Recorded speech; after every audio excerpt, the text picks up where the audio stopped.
esteja convosco. Proclamação do Evangelho de Jesus Cristo, segundo Mateus. Naquele tempo disse Jesus a seus apóstolos: não tenhais medo dos homens, pois nada há de encoberto que não seja revelado, e nada há de escondido que não seja conhecido. O que vos digo na escuridão, dizei-o à luz do dia. O que escutais ao pé do ouvido, proclamai-o sobre os telhados. Não tenhais medo daqueles que matam o corpo, mas não podem matar a alma. Pelo contrário, temei aquele que pode destruir a alma e o corpo no inferno. Não se vendem 2 pardais por algumas moedas? No entanto, nenhum deles cai no chão sem o consentimento do vosso Pai. Quanto a vós, até os cabelos da cabeça estão todos contados. Não tenhais medo, vós valeis mais do que muitos pardais. Portanto, todo aquele que se declarar a meu favor diante dos homens, também eu me declararei em favor dele, diante do meu Pai que está nos céus. Aquele, porém, que me negar diante dos homens, também eu o negarei diante do meu Pai que está nos céus. Palavra da salvação. Que as palavras do Santo Evangelho perdoem os nossos pecados.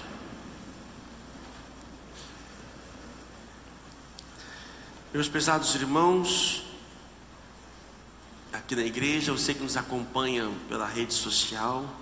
Falar em rede social, ontem na festa, encontrei uma pessoa que mora nos Estados Unidos, tá? Veio aqui passar alguns dias, é brasileira, lógico, e que acompanha e acompanhou todo o cerco de Jericó, tudo, né? Perpétuo Socorro já é conhecida fora do Brasil, né? Então eles acompanham assiduamente as nossas transmissões, seja ao vivo ou depois gravado. Então Deus abençoe vocês que estejam também em outras terras. Amados irmãos, semana passada, quem teve a oportunidade de rezar conosco, acompanhar a liturgia, nós meditávamos sobre o chamado. Deus fez o chamado aos apóstolos e também faz a cada um de nós. Falávamos semana passada que o chamado não é um privilégio, como se nós tivéssemos feito alguma coisa, mas é um dom que Deus nos dá para a comunidade. Deus capacita alguém, não é para si, mas para a comunidade. Digo isso porque a liturgia é uma continuidade. Hoje estamos continuando a leitura da semana passada, e viver o chamado de Deus é o que nos realiza, mas por outro lado nos dá medo. Os caminhos de Cristo, os caminhos da fé, não são caminhos fáceis. Não é à toa que o caminho que leva à salvação é estreito e largo da perdição.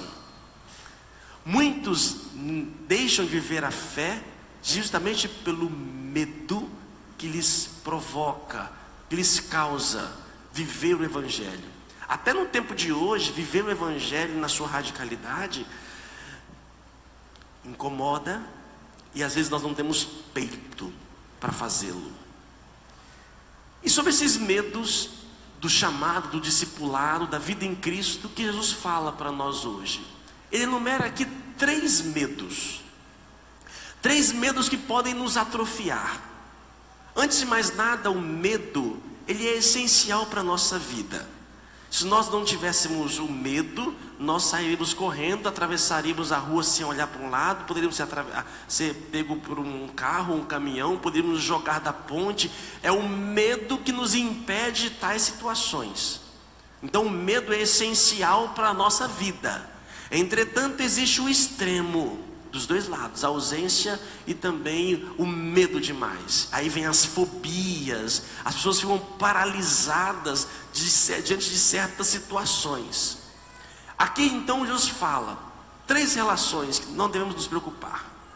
Primeira delas, não tenhais medo dos homens, pois nada há de encoberto que não seja revelado, e nada de escondido que não seja conhecido.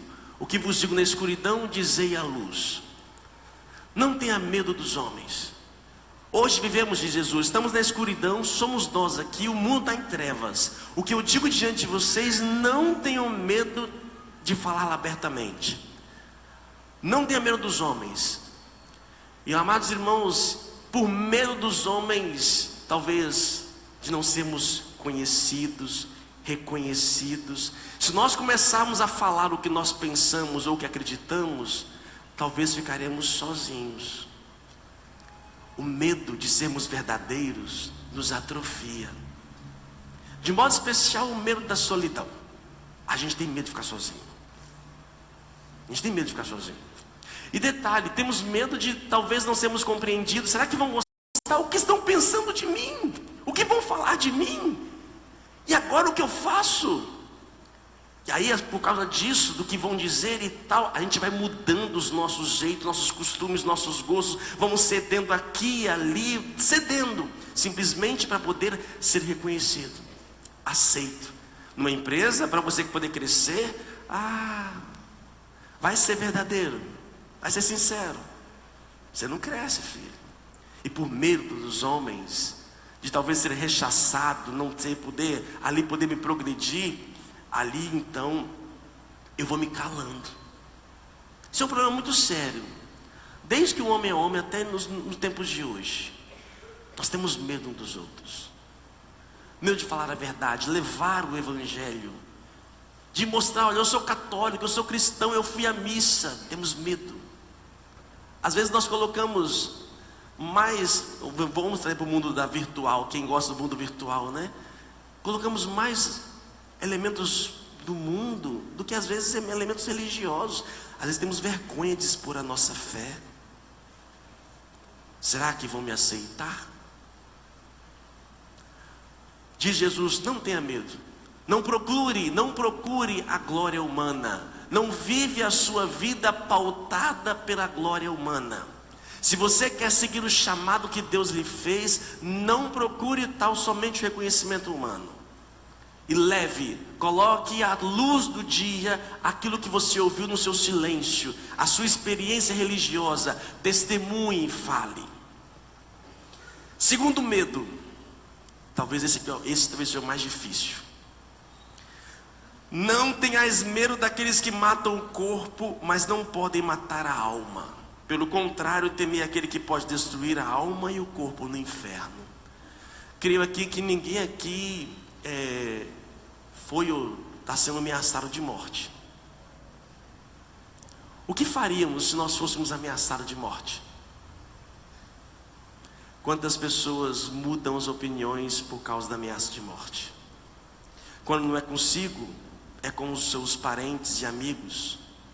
Temos aí pessoas que estão em outros lugares, estados, países, por causa acobertados pela lei, porque testemunharam alguma coisa, estão sendo ameaçados, estão em outros lugares por causa disso. E por causa do medo da morte, de morrer, nós calamos. Eu vou falar? É ruim, hein? É ruim. Eu quero é viver, deixa eles que se dane lá, eu não.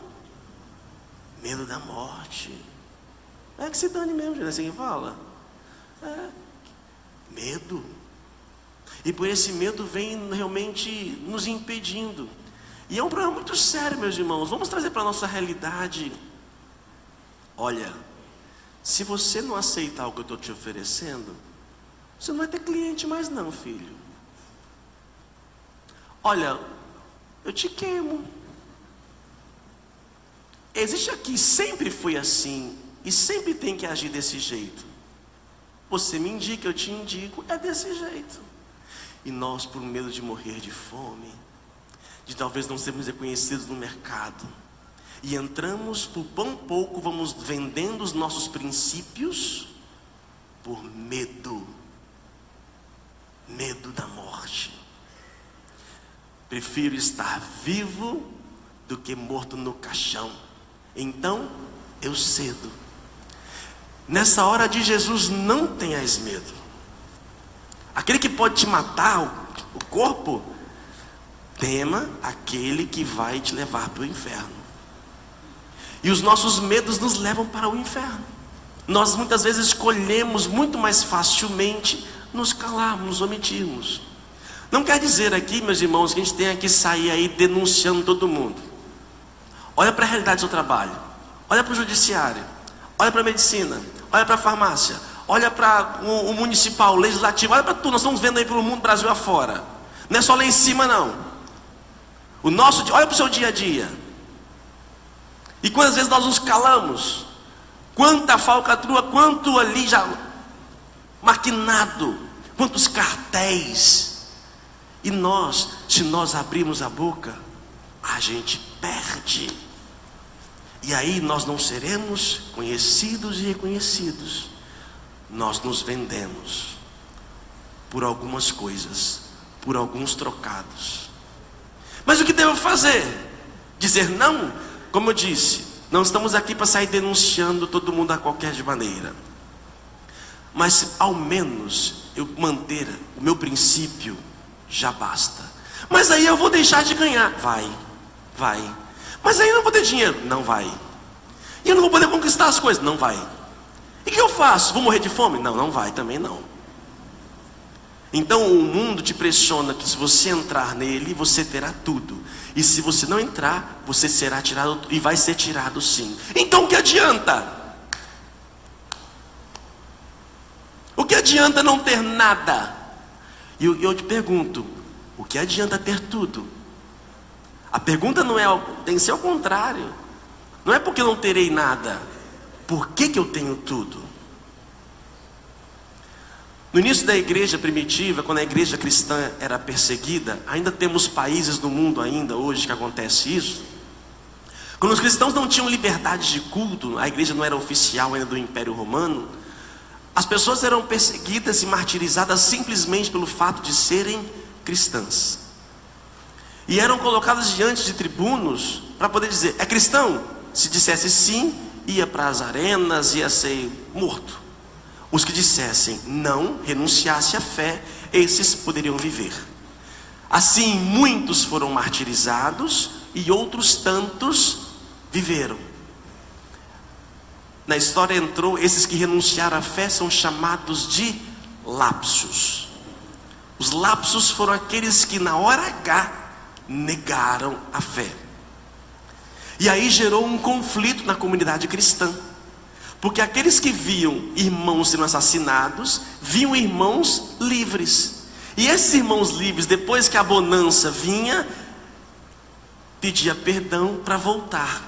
E começou dentro da comunidade cristã um problema sério. Alguns não aceitavam o arrependimento daqueles. E aí a igreja quase foi se dividindo, grupos foram montando de uma igreja pura, sem esses lapsos. Hoje, meus irmãos, talvez a gente não é tão visível, né? Não é tão velada, é mais velada, né? Na verdade, essa tentação não é tão abertamente, embora em alguns lugares do mundo aconteça, mas infelizmente nós vamos cedendo, renunciando à nossa fé, à nossa ética, os nossos princípios, para poder o quê? Sobreviver. Mas padre, se eu não fizer, vou fazer o quê? Eu vi um filme, eu até compartilhei com vocês, quem me acompanha nas redes sociais. Eu vi um filme muito impactante, se chama Silêncio. Não é o Grande Silêncio, que escola de monges, é Silêncio. Baseado em fatos reais, na colonização do Japão. É uma colonização, né? Tinha um grupo de cristãos no Japão, acho que do século 17, 18, não me falha a memória. E ali tinha grupos de cristãos que não podiam manifestar a sua fé. E não podiam, se manifestasse, eram mortos. Como eles colocavam colocavam uma imagenzinha de Jesus Cristo no chão, e quando descobertos, eles eram trazidos até a imagem. E diziam, se você é cristão ou não, era você pisar ou não na imagem e cuspir na imagem de Cristo. Se eles pisassem e cuspissem, eles estavam vivos. Se eles não pisassem, eles estavam mortos. E mortos da pior maneira possível. Enquanto estava aqui, outros estavam ali do lado, sendo flagelados e assim por diante. O dilema da existência: piso ou não piso? E eram flagelados da pior maneira possível. Pior maneira possível. Aí se pergunta, então por que não pisar? Vou morrer. Se eu vou morrer, por que eu não vou pisar? Aí vem, não tenhais medo daqueles que tiram o teu corpo. Ah, mas é fácil falar enquanto está assim, né? E na hora H? Será que na hora H a gente vai pisar ou não vai pisar? No filme, o centro da história, tem 2 sacerdotes. E aí quando os sacerdotes estavam lá para poder ver se pisava ou não pisava, eu não vou contar porque vocês depois vão ver o filme, é melhor vocês verem o filme, procura na internet, não tem no Netflix, vai procurar, silêncio, procura aí e vai ver. O final é surpreendente, eu realmente não esperava aquele final, mas realmente é surpreendente, né? Mas quando nós somos colocados, e a vida o tempo todo nós somos testados, gente. Nós somos testados o tempo todo. Hoje de manhã eu contei, eu posso dizer para vocês, eu fui chamado para cantar numa festa aí de um município, lá na África. Eu falo africano, africanês, né? E aí estávamos lá, quase fechando um contrato, só que tinha um porém. Como é algo público, municipal, segue leis. Então, como já fizemos um contrato uma vez registrado, eu não posso cobrar um valor registrado muito diferente daquele que é. Porque senão o Ministério Público vai vir ou no A ou no B perguntar: por que aqui você fez isso e por que lá fez assim? Alguém está tirando dinheiro de alguém. Não é isso, advogado? Muito bem. Então qual é o dilema? Olha, não é questão de prestígio, mas eu não posso. Já foi feito o registro uma vez. Ah, mas não temos condições. Então vamos fazer o seguinte, padre. A gente registra o valor X que deve ser registrado. O senhor saca e aí depois o senhor nos dá a parte para cobrir A, B, o C, D e assim por diante. Aí eu falei assim, assim eu não faço. Mas padre, é assim em todo lugar. Todos fazem isso. Eu falei, me desculpa. Então desse jeito o senhor não vai apresentar em lugar nenhum. Não quero. Mas aí ninguém vai te conhecer. Desculpa, que se dane. Quem vai estar perdendo são eles. Se acha, né?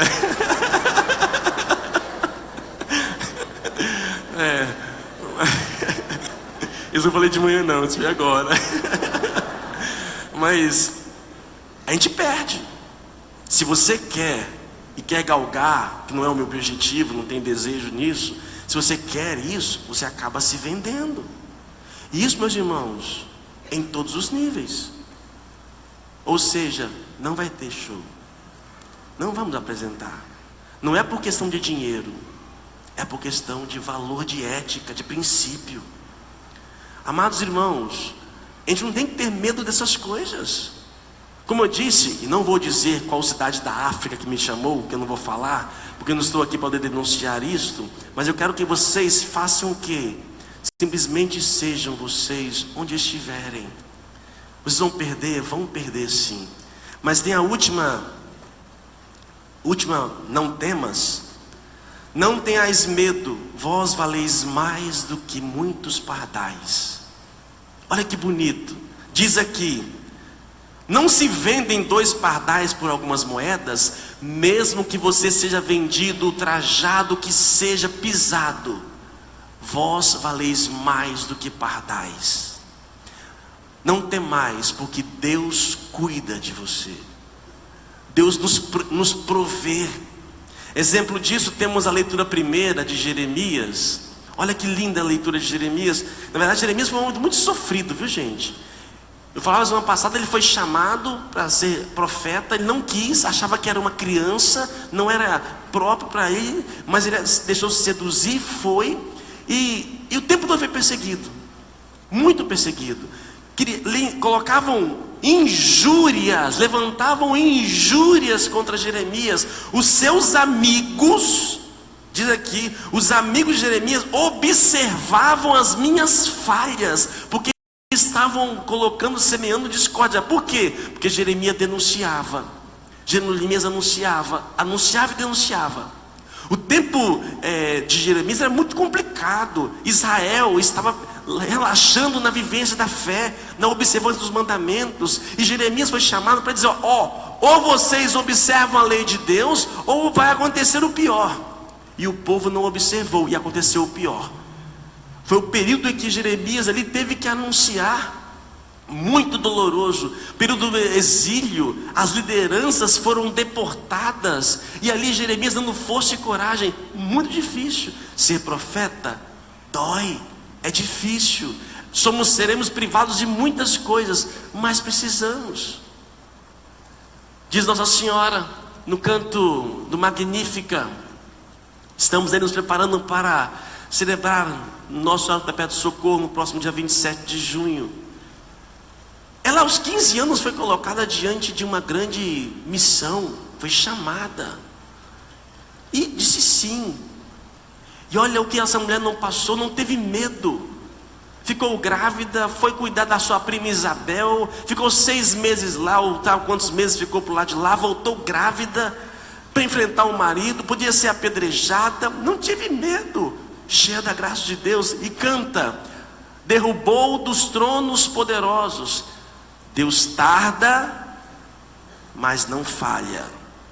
Tem muito poderoso aí que está caindo, e vai cair. E eu não falo só lá de cima não, tá? Isso vai descer, e eu estou rezando para descer. Vai ter muito riquinho aí, passando fome. Vai ter muito bambambam aí, isso vai descer, porque com a graça de Deus, estou rezando para nascer uma geração, ser contaminada pelo valor e pela ética. Estou rezando para isso, e que chega em todas as instâncias. Neguinho que está batendo no peito hoje vai cair, em nome de Jesus vai cair, porque ele derruba do trono os poderosos, e os que estão pobres ali, realmente, que sofrem, serão elevados para a glória de Deus. Ela não teve medo. Por isso, meus irmãos, hoje, tire do seu coração o medo. Eu termino com uma história minha particular. Já falei demais hoje. Estava eu numa paróquia de periferia, minha amada Grande São Pedro em Vitória, onde fui pároco durante 4 anos e meio. Eram 15 para 7 da manhã, preparando para a minha primeira missa às 7 horas. Quando lá de repente, a igreja era aberta, era um galpão aberto, minha matriz. Quando de repente chega alguém correndo dizendo: padre, acabaram de matar um senhor. E é filho daqueles 2 que estão ali, 2 senhores. Tive que ir até eles dizer, para poder ir para casa, não disse o que era, e foram. E o filho havia acabado de ser assassinado. Ele estava vindo para a missa. Naquela hora foi uma dor profunda, invadiu a minha alma, assim, pronto, mexeu comigo. Chegou no velório à noite, no mesmo domingo à noite, que geralmente o assassino dessas coisas periferias ficam lá no velório, eles aparecem, né? Poder ver como é que é, né? Quando chegou no velório, eu disse: olha, não sei se você está aqui não, viu? Mas se estiver, escuta, ou se não faz chegar a ele, não vai ficar assim. Você mexeu com o meu povo agora. Tremendo que nem era ver. Aí na semana seguinte nos reunimos. Aí fui reunir com pastores, reunir com lideranças comunitárias. São 10 bairros da Grande São Pedro. Reuni com todo mundo, fiquei indignado com aquilo, né? Macho vestido. Vamos fazer alguma coisa. Vamos fazer o quê? Vamos fechar a rua. É porque pobre é assim, gente. Quando o pobre não quer ser ouvido, tem que fazer caos. O rico faz no telefone: olha, faltou água aqui. Pobre não. Pobre, quando quer alguma coisa, tem que criar um caos para ver se chama atenção, para aparecer na tribuna, né? Só assim, né? Senão não aparece, né? Tem que ter sangue, tem que ter, né? Aí pronto. Aí decidimos fechar então a Serafim-Derense. Ah, vai ser difícil. Não, vamos fechar. Vamos fechar lá, porque não pode ser assim. Marcamos a hora no dia anterior, no dia do nosso, saiu nos jornais, vai fechar a Serafim-Derense. Quando chegou na hora, 7 horas da manhã, dia de semana, estava eu e 10 velhas piedosas. E aí, fecha ou não fecha? E a minha honra? E a minha palavra? Fecha ou não fecha? Padre, vão? Vão. Não, padre, não vão. Vão. Aí pegaram uma corda de um lado, a outra pegou a corda do outro lado. E levantou a corda. A mulher que estava no ponto de ônibus, esperando o ônibus, o trânsito começou a parar. Para com isso, padre, larga essa coisa aí, quero ir trabalhar. E eu comecei, minha filha, não, aqui por causa de você também. Que por causa de mim, eu quero ir trabalhar. E começou um bate-boca, Ave Maria cheia de graça. E por dentro tremendo que nem vara verde. Senhor Deus, que eu fiz? O que eu estou fazendo, Senhor Jesus Cristo? O que eu estou fazendo? E ali pronto, é o medo que tomou das pessoas.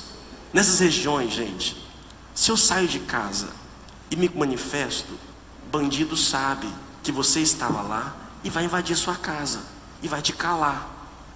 Então você tem que ficar quieto, você é refém. E aí eu comecei a rezar. Aí de repente passou uns 15 minutos, começou a chegar um pouquinho mais de gente, meia, 40 minutos depois, aquilo estava tomado de gente. As diretoras abriram as escolas, as crianças e adolescentes vieram para a rua.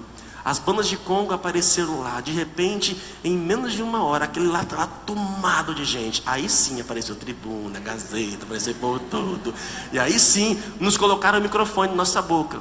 Por quê? Nós queremos ser ouvidos, só isso. Os caos que acontecem às vezes é por isso, porque as pessoas não são ouvidas. E dá medo fazer isso. Foi a partir deste ato, então, com a graça de Deus, que a polícia, o batalhão voltou para a Grande São Pedro, porque haviam sido retirados de lá. Assim, meus irmãos, uma lava-jato começa porque 1, 2 ou 3 estão tentando enfrentar. Precisa de mártires no início, precisa de mártir. E quem vai ser o mártir? Quem vai ser o primeiro? Eu não. Quem vai ser o mártir? Se não tiver os mártires, não teremos o céu na terra. Não se cala, não tenha medo, Deus está conosco. Louvado seja o nosso Senhor Jesus Cristo.